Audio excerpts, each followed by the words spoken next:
Gcash reset login problem solved. Updates for 2024. So watch this video. Hi guys! Ang topic natin today is about Gcash.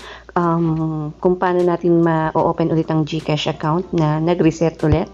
Check natin ang Gcash.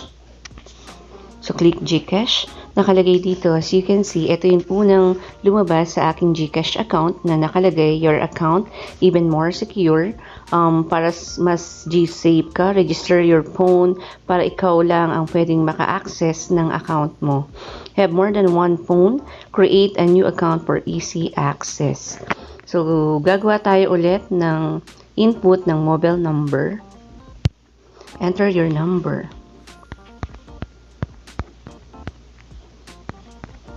So, how many times ko nang ginagawa itong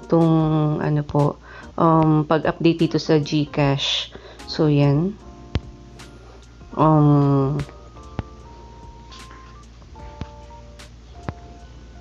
So, double check the number.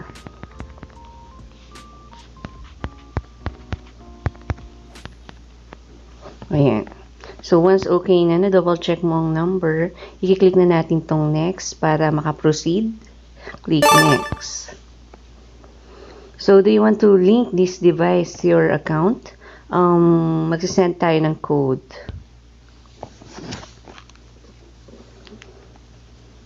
So, ganun lang kasimple guys. Mag-enter tayo ng code galing sa Gcash. Wait na lang po natin. Medyo matagal po. Please enter the authentication code.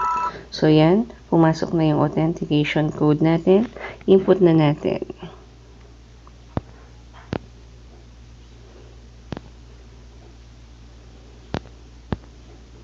So, yan. Once okay na, kung tama ang iyong authentication code, mapoproceed ka na sa iyong Gcash account. So, ganito lamang po kasimple, no? I-enter mo na ang iyong MPIN. So, once okay na, na-enter mo na ang MPIN, mapoproceed ka na sa iyong Gcash wallet. So, tingnan natin kung mapoproceed na po tayo. So, as you can see, ayan na siya. Meron na siyang lumabas dito. So, yan.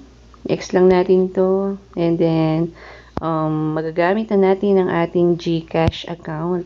So, yan, meron po akong available balance na 2,036 na nandiyan pa rin po yung aking Gcash account na magagamit pa rin natin. So, kung naka-encounter kayo guys ng gano'n na setup ng Gcash, madali lamang po. And i-follow lamang po mga given instructions.